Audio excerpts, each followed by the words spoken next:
السلام علیکم ورحمۃ اللہ وبرکاتہ۔ بسم اللہ الرحمن الرحیم۔ آج ہم بات کریں گے قرض کے حوالے سے۔ قرض ایک ایسا امتحان ہے کہ جب انسان اس امتحان میں مبتلا ہو جاتا ہے تو اس پریشانی کی وجہ سے اور اس ڈپریشن کی وجہ سے یہ انسان پھر زندگی میں کسی قسم کی فیصلے نہیں کر سکتا، کیونکہ یہ ذہنی دباؤ کا شکار ہوتا ہے۔ اور پھر آج کل کے حالات بھی ایسے ہیں کہ کوئی بھی آپ کو نہ وقت دے سکتا ہے نہ ٹائم دے سکتا ہے۔ تو ایسے حالات میں حضور نبی کریم صلی اللہ علیہ وسلم نے ہمیں ایک عمل سکھایا ہے۔ اگر ہم اس پر عمل کریں اور اس کو اپنی عملی زندگی میں لے آئے تو ہمیں اللہ رب العزت آسانی کے ساتھ اس امتحان سے اور اس مشکل سے نکال لے گا۔ پہلی بات تو یہ ہے کہ اگر آپ کا کسی کے اوپر قرض ہے، پیسے ہے، یا کسی بھی شکل میں آپ کا اس کے اوپر قرض ہے، تو حضور صلی اللہ علیہ وسلم بھی ہمیں یہی فرماتے ہیں، اور اللہ رب العزت کا فرمان بھی یہی ہے کہ آپ اس انسان کے اوپر نرمی کیا کرو جس انسان پر آپ کا قرض ہے، پیسوں کی شکل میں ہو یا کسی اور چیز کی شکل میں ہو۔ تو اس کے بدلے میں اللہ رب العزت آپ کو اپنی رضا بھی دے گا، اور اس عمل کے بدلے اللہ رب العزت آپ کو جنت میں بہت عالیشان محل دے گا۔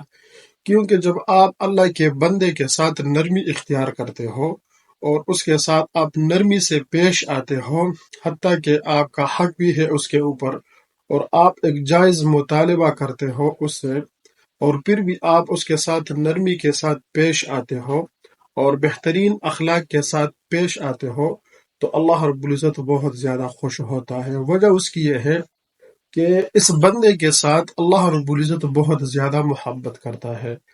ہم سنتے ہیں بار بار، حدیث میں بھی آتا ہے کہ اللہ رب العزت اپنے بندے کے ساتھ 70 ماؤں کی محبت سے زیادہ محبت کرتا ہے۔ تو اللہ رب العزت اس بندے کے ساتھ بہت زیادہ محبت کرتا ہے۔ جب آپ اس کے ساتھ نرمی اختیار کرتے ہو، اس بندے کے ساتھ جس بندے کے ساتھ اللہ کی محبت ہے، تو پھر آپ سوچئے کہ اللہ رب العزت آپ کو کتنا پسند فرمائے گا اور آپ کے ساتھ کتنا نرمی کرے گا۔ جب آپ اس کے محبوب بندے کے ساتھ نرمی کرو گے تو اللہ رب العزت آپ کے ساتھ نرمی کرے گا۔ اور ایک روایت میں بھی آتا ہے، اللہ کا رسول فرماتے ہیں، ارحموا من فی الارض یرحمکم من فی السماء، یعنی آپ زمین والوں پر رحم کیا کرو تو آسمان والا آپ کے اوپر رحم کیا کرے گا۔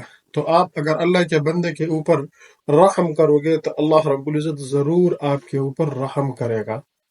پھر اس کے علاوہ ایک ایسا عمل جو میں نے شروع میں آپ کو بتایا کہ اللہ کے نبی حضور نبی کریم صلی اللہ علیہ وسلم نے ہمیں بتایا بھی ہے اور سکھلایا بھی ہے، جب یہ ایسے حالات پیش آتے ہیں اور ایسے مشکلات پیش آتے ہیں تو ہر مشکل کے لیے حضور نے ہمیں ایک دعا سکھائی ہے، تو اس پر عمل کرنا چاہیے۔ تو ایسی مشکل میں جب آپ کے اوپر قرض چڑھ جاتا ہے، ایک صحابی کے بارے میں بھی آتا ہے، حضور نبی کریم صلی اللہ علیہ وسلم نے اس سے پوچھا کہ آپ کیوں اتنے پریشان ہو؟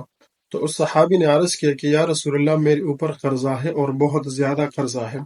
تو اللہ کے رسول نے یہ دعا فرمائی کہ آپ اس کا ذکر کیا کرو، اس کا ورد کیا کرو، تو پہاڑ کے برابر بھی اگر قرضہ ہوگا تو وہ اللہ رب العزت ختم فرما دے گا۔ وہ دعا کیا ہے؟ اللہم اکفینی بحلالک عن حرامک واغننی بفضلک عمن سواک۔ اے اللہ، اپنے حرام سے بچاتے ہوئے اپنے حلال کے ذریعے میری کفایت فرما، اور اپنے فضل سے دوسروں سے مجھے بے نیاز فرما دے۔ یعنی یہ دعا حضور نے اس صحابی کو بتلا دی۔ جب صحابی نے اس دعا کی ذکر شروع کی اور اس کا ورد شروع کیا تو تھوڑا عرصہ گزرا تھا کہ وہ پھر حضور صلی اللہ علیہ وسلم کے پاس آیا، تو حضور نے پوچھا کہ اب کیا حال ہے؟ تو اس نے جواب میں فرمایا کہ یا رسول اللہ، وہ جتنا قرضہ تھا وہ ختم ہو گیا اس دعا کی برکت سے۔ یہ دعا اس ایسی حالت میں اس کا ذکر اور اس کا ورد کرنا چاہیے، اور اس کے ساتھ ساتھ اور اعمالوں کی طرف بھی متوجہ ہونا چاہیے۔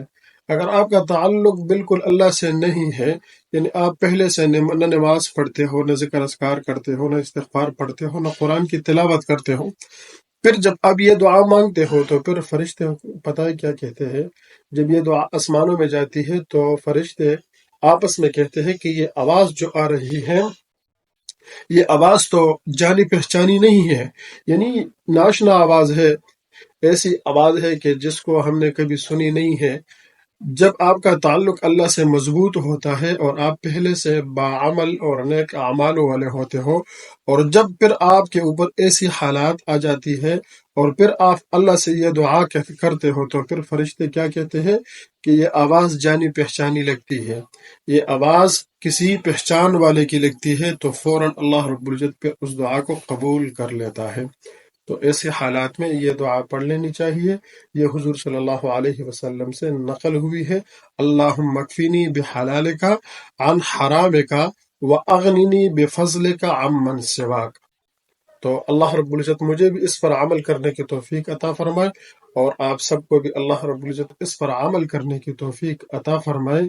ہر حالت میں جو بھی مشکل پیش آتی ہے دنیا میں، تو ہر قسم کی حالات کے لیے حضور نے ہمیں ایک طریقہ بتلایا بھی ہے اور سکھلایا بھی ہے، لیکن اگر کمزوری ہے تو وہ ہمارے اندر ہے، اگر غفلت ہے تو وہ ہمارے اعمالوں میں ہے۔